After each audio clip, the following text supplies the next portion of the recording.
नमस्कार। डॉक्टर आशीष कुमार जैन, शिक्षाचार्य, संस्कृत विभाग, एकलव्य विश्वविद्यालय, दमोह, मध्य प्रदेश। संस्कृत प्रेमी और अनुरागियों के लिए आज मैं निरुक्त के अंतर्गत षड्भाव विकार को आज हम समझेंगे, जानेंगे कि षड्भाव विकार क्या है। ये बहुत ही महत्वपूर्ण विषय है और आप सभी के ज्ञान के लिए निश्चिततः अच्छा साबित होगा। तो आप लोग वीडियो के अंत तक, कक्षा के अंत तक जुड़े रहें, जिससे कि आज हम अपनी भारतीय संस्कृति में वर्णित षड्भाव विकार के दर्शन को हम समझ सकेंगे। ये षड्भाव विकार क्या है, किस प्रकार से इनका वर्णन हमें प्राप्त होता है। तो आइए हम चलते हैं षड्भाव विकार की ओर। षड्भाव विकार जो है, इसमें हम देखते हैं कि आचार्य यास्क ने निरुक्त की महती परंपरा में एक विशिष्ट भाषा वैज्ञानिक पक्ष का उपयोग किया है। यूं तो मानवीय सभ्यता सदा से ही भाषा के विविध प्रयोगों का अनुशीलन करती है, परंतु जिस प्रकार आचार्य पाणिनि ने अनुवृत्ति की लोक प्रचलित शैली को सुगठित रूप में अपने शास्त्र में प्रयोग किया है, उसी प्रकार की अन्य लोक प्रचलित शैली का प्रयोग यहाँ आचार्य यास्क ने अपने ग्रंथ निरुक्त में किया है। निरुक्त में आचार्य यास्क अपने बहुत से पूर्व निरुक्तों, वैयाकरणों का सम्मान पूर्वक उल्लेख करते हैं और उसी परंपरा में उन्होंने कहा कि षड्भाव विकाराः भवन्तीति वार्ष्यायणी, अर्थात आचार्य वार्ष्यायणी यास्क से पूर्व के निरुक्त के मत में 6 प्रकार के भाव विकार होते हैं। इसी प्रसंग में यह स्पष्ट किया गया कि भाव क्या है। मूलभूत हमें पहले षड्भाव विकारों को समझने के पहले हमें भाव को समझना होगा कि भाव क्या है। जो निरुक्त कहता है, निरुक्त मानता है कि भाव क्या है। हम आप लोगों को बताएं कि भाव प्रधानम आख्यातम, ये सूत्र हमें प्राप्त होता है कि जो आख्यात अर्थात क्रिया रूप है, उसमें जो भाव क्रिया की प्रधानता होती है, अतः भाव क्रिया आख्यात का परस्पर संबंध होता है, वह भाव है। इस संदर्भ में भाव विकार 6 प्रकार की बतलाए गए। जायते अस्ति विपरिणमते, जायते अस्ति विपरिणमते, वर्धते अपक्षीयते विनश्यति इति षड्भाव विकाराः। ये बात कही है कि जायते अस्ति विपरिणमते, परिणमते, वर्धते अपक्षीयते विनश्यति, अर्थात जायते, जायते के साथ साथ हम देखते हैं कि इसमें बात आती है अस्ति की, विपरिणमन की बात आती है, वर्धते, वर्धन की बात आती है, अपक्षीयते की बात आती है और विनश्यति। इनको हम समझेंगे। उसके पूर्व में आपको एक बात कहना चाहूंगा कि एक आचार्य हुए हैं, आचार्य उमा स्वामी। आचार्य उमा स्वामी जी जो हुए हैं, वो एक जैन आचार्य हैं, जिन्हें आचार्य गिद्ध वृक्ष के नाम से भी जाना जाता है। उन्होंने केवल एक कृति लिखी, जिस कृति का नाम है तत्वार्थ सूत्र, जिसे मोक्ष शास्त्र भी कहा जाता है। और ये ग्रंथ जैनों की दिगंबर परंपरा और श्वेतांबर परंपरा इस ग्रंथ का बहुत सम्मान कर और इस ग्रंथ को मान्यता प्रदान करती है, क्योंकि ये सार्वभौमिक रूप से इसे स्वीकार किया गया है। आचार्य उमा स्वामी जो महाराज हैं, अच्छे दर्शन शास्त्री थे, तर्क शास्त्री थे, और जिन्होंने दर्शन की बात कही, जिन्होंने तत्वों की बात कही, जीव जीवाश्रव बंध सम्मर निर्जरा मोक्ष, और वो एक सूत्र लिखते हैं जब वो अजीब तत्व की व्याख्या कर रहे हैं, तो छह कहते हैं कि परम चौके परमम,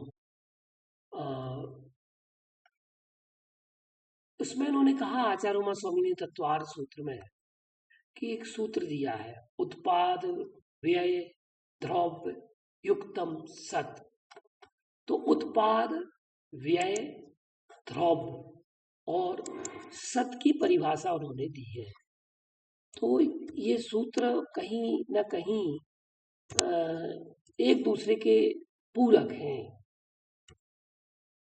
उत्पाद व्यय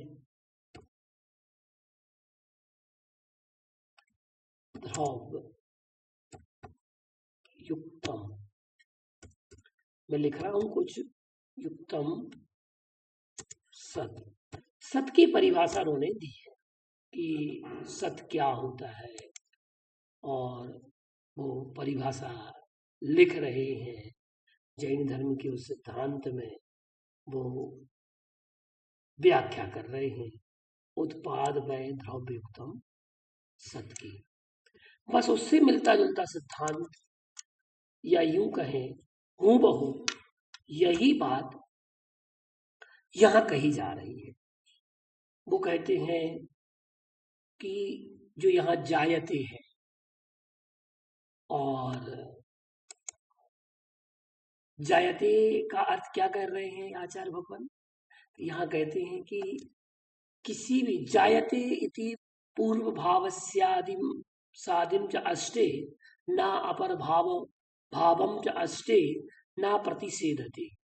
अर्थात किसी भी क्रिया का जन्म ही इसकी प्रारंभिक अवस्था होती है, जो जायते नामक भाव विकार द्वारा प्रकट होती है, परंतु वह अपने पश्चात होने वाले भाव विकार को कहने में असमर्थ है और ना ही उसका प्रतिषेध कर सकती है। वस्तुतः इसका आशय यह है कि कोई घट जब निर्माण की अवस्था में होता है, तब जिस क्षण एक कुम्हार के मन में यह भाव आया कि मुझे घट का निर्माण करना है, उस विचार से लेकर जब घट बन जाए, उस अवस्था से पूर्व के क्षण तक का समय इस जायते भाव विकार का समय कहलाता है।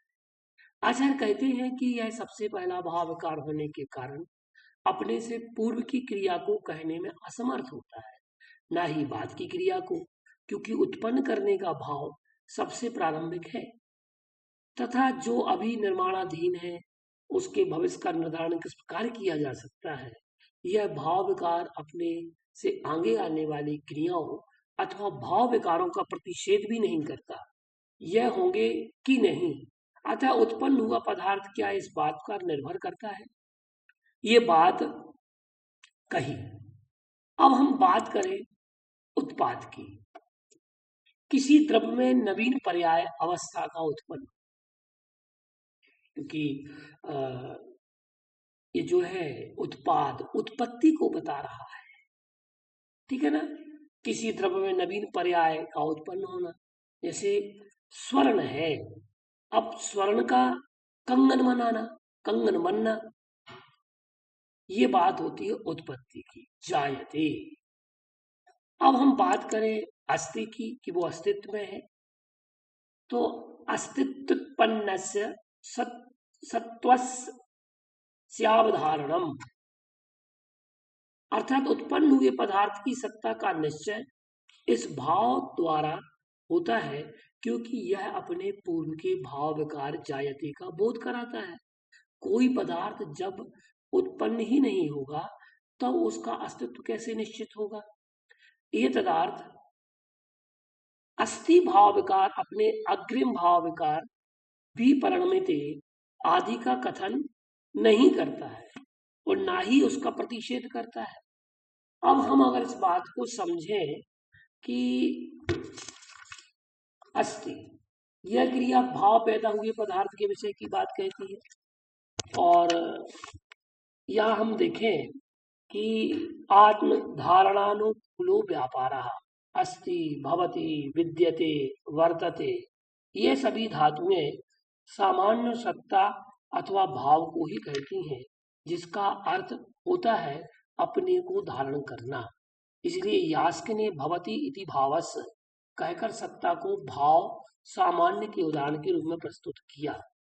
अब ये अस्तित्व में जैसे घट उत्पन्न होकर यह घट है ऐसा अस्तित्व में आता है, वह पदार्थ जब तक उत्पन्न नहीं होगा तब तक कैसे वह सत्ता वह अपनी सत्ता का प्रदर्शन कर सकता है। इस कारण आवश्यक है कि वह पदार्थ जायते भाव विकार से होकर अस्थि भाव विकार को इंगित करे।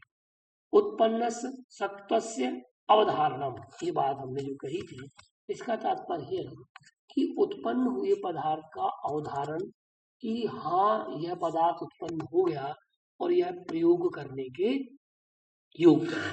विपरिणमिते, यह भाव विकार अपने अस्तित्व से में रहते हुए किसी अल्प परिवर्तन को का बोध कराता है, जो वृद्धि तथा क्षय दोनों हो सकता है।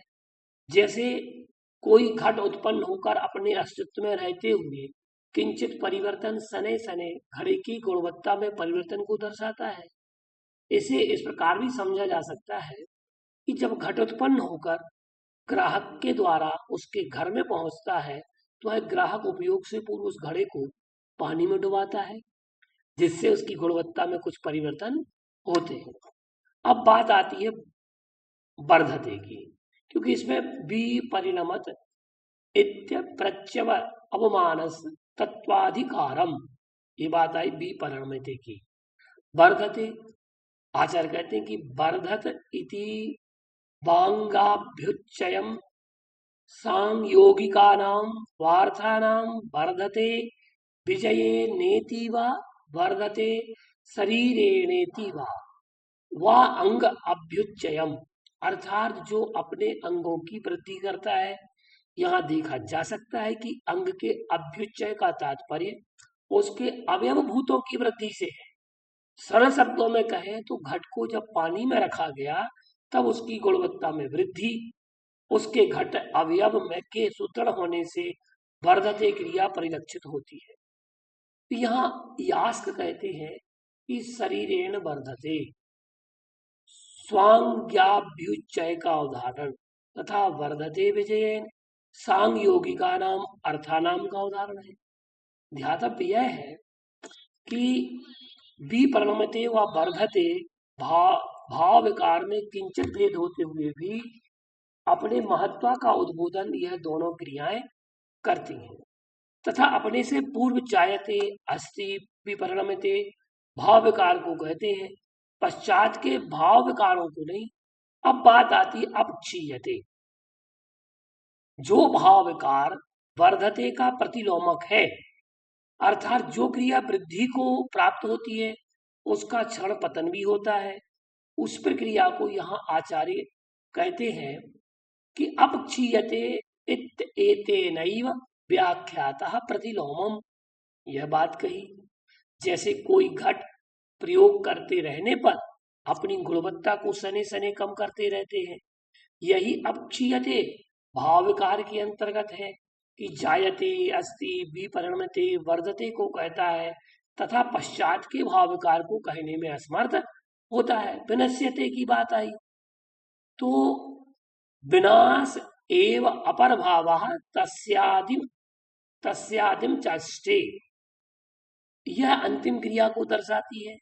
यह जायते व अस्ति का किंचित संकेत करती है, क्योंकि जो पदार्थ नष्ट हो रहा है उसका उत्पन्न होना सत्ता में होना अनिवार्य होना है और होना अनिवार्य है। अतः यह परिणामते वर्धते अपक्षीयते के विषय में मौन रहता है। यह सद्भाव विकार किसी भी अनित पदार्थ की उत्पत्ति की क्रमबद्ध व्याख्या करता है। वस्तुतः इसका बोध हमें न हो, परंतु यह सूक्ष्म रूप से अपने स्वरूप को स्थापित करती है। इस वैज्ञानिक प्रक्रिया का आचार्य यास्क दिग्दर्शन कराना आवश्यक समझते हैं, क्योंकि उनका प्रधान मत सर्वाणी नामानी आख्यात जानी। तो ये बात उन्होंने कही है। तो यहाँ हम कहें कि विपरिणमति का अर्थ यहाँ परिवर्तन है। यहाँ परिवर्तन का अभिप्राय वह सामान्य विकार जिसमें वस्तु मौलिक धर्म तत्व स्वभाव से रहित नहीं होती। मानव शरीर में विविध परिवर्तन हो सकते हैं, परंतु शरीर के स्वभाव में कोई परिवर्तन नहीं होता। ऐसी वर्धते, जैसी यह क्रिया अपने अवयवों सिर ग्रीवा की बढ़ोतरी को कहती है। अपने संपर्क में आए हुए धन धान्य आदि पदार्थों को वृद्धि कहती है। तो शरीर बढ़ रहा है, अपक्षीयते ह्रास और अपक्षय भी हो रहा है। और पहला शरीर दूसरा अपने से युक्त अथवा संबद्ध पदार्थों का अपक्षीयन कर रहा है, अपक्षय हो रहा है। विनश्यति, इसका अर्थ है विनाश। तो यह 6 भाव विकार है। अब हम इसको समझें। उत्पाद वै द्रव्य युक्तम, उत्पाद वै द्रव्य युक्तम शब्द को समझें तो किसी द्रव्य में नवीन पर्याय अवस्था का उत्पन्न होना, जैसे सोने का कंगन बनना। फिर स्वर्ण तो था सत्ता में, व्यय पुरानी पर्याय का नष्ट होना, जैसे कंगन का टूटकर वापस सोना बनना। द्रव्य उत्पाद और व्यय के बावजूद दोनों द्रव्य के मूल स्वभाव का बना रहना, जैसे सोने का सोना ही रहना और मिट्टी का मिट्टी ही बना रहना। सत अर्थात वास्तविक वस्तु या द्रव्य जो जायते है, अस्ति है, विपरिणमते है, वर्धते है, अपक्षीयते और विनश्यते। ये जो स्थितियां हैं, ये सूत्र को अगर आप समझते हैं तो आपको ये सद्भाव विकार सरलता से समझ में आ जाएगा। तो इस प्रकार से हमने आज सद्भाव विकार को जाना। नमस्कार। इसी तरह की जानकारी आपको निरंतर जेन इंटेलिजेंस GI यूट्यूब चैनल पर मिलती रहेंगी, और साथ में आप एकलव्य यूनिवर्सिटी की वेबसाइट पर जाकर के संस्कृत विभाग को सर्च कर सकते हैं, जिसमें भी आपको ये वीडियो प्राप्त हो जाएगा।